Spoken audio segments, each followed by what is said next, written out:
Budget पेश करने आ रही वित्त मंत्री निर्मला सीतारमण को सबसे पहले आम आदमी की दो परेशानी सुननी होगी। हमारी भी सैलरी पे फर्क पड़ा क्योंकि हम वर्क फ्रॉम होम पे आ गए, तो हमारी भी तनख्वाह कम हुई। लेकिन बच्चों का एजुकेशन फीस हम उतनी देते रहे। छोटी छोटी बीमारियों में भी टेंशन लेके हम हॉस्पिटल्स जा रहे हैं, हम मेडिसिन पे बहुत ज्यादा डिपेंडेंट हो रहे हैं। तो उस पॉइंट ऑफ व्यू से भी गरीब आदमी अपने आप को घर पे अपना खुद का देखरेख कर सके।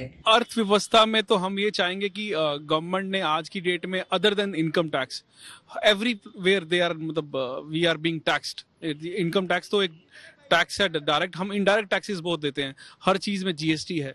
सो as a consumer we want that कि हमें कुछ ना कुछ टैक्स से राहत मिलनी चाहिए। इंटरेस्ट रेट्स काफी कम हो चुके हैं, इन्फ्लेशन काफी बढ़ चुकी है। सो वो गवर्नमेंट को देखना चाहिए कि इसको कैसे मैनेज किया जाए, जिससे इन्फ्लेशन और इंटरेस्ट रेट्स को मैनेज करके इन्फ्लेशन कम करनी चाहिए। इन्फ्लेशन बहुत ज्यादा हो चुकी है। पहले दिल्ली की शीला बहल की बात, ऐसी आम जनता की परेशानी है सैलरी घटना लेकिन खर्च में कटौती न आना। उस पर कोरोना के संकट काल में मेडिकल खर्च जरूर और बढ़ जाना। क्या ये बात सच है? Peoples research on India's consumer economy यानी प्राइस के आइस 360 सर्वे 2021 के मुताबिक जहां सबसे गरीब 20% भारतीय परिवारों की सालाना आय में पिछले 5 वर्ष के दौरान 53% की गिरावट आई, वहीं लोअर मिडिल क्लास लोगों की घरेलू आय में भी 32% की कमी देखी गई, जबकि मिडिल क्लास के लोगों की इनकम 8% घट गई। अब आय तो घट गई लेकिन टैक्स तो कहीं से कोई घटा नहीं।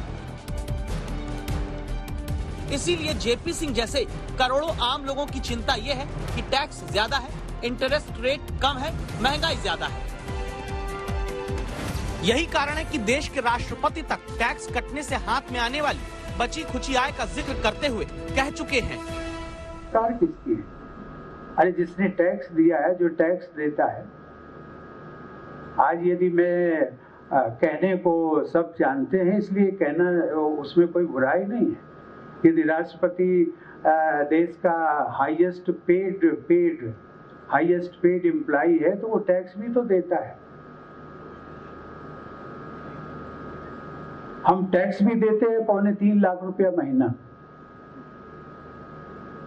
लेकिन वो कोई कहेगा कि आपको, लेकिन जो मिलता है उसकी सब चर्चा करते हैं कि आपको तो 5 लाख मिलता है,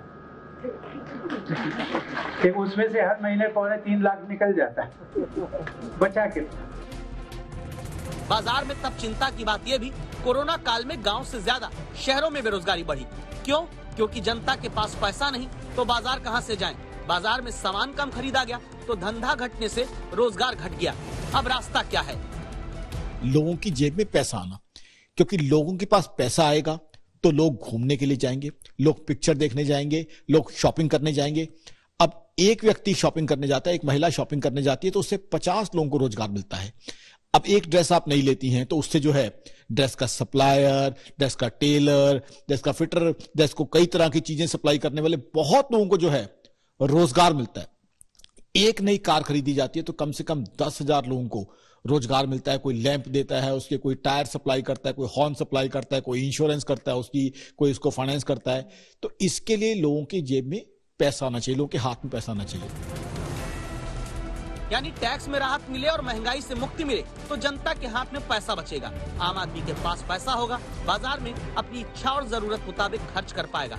खर्च करेगा तो बाजार में और डिमांड बढ़ेगी, डिमांड बढ़ी तो रोजगार के नए अवसर होंगे, बेरोजगारी घटेगी, अर्थव्यवस्था को रफ्तार मिलेगी। सारे मर्ज की एक दवा है, सरकार टैक्स घटाए, इनकम टैक्स में छूट दे, जीएसटी काउंसिल से बात करके कई दरों में राहत दिलाए। दिल्ली से तेजश्री पुरुंदरे और जम्मू से सुनील जी भट्ट के साथ आज तक ब्यूरो।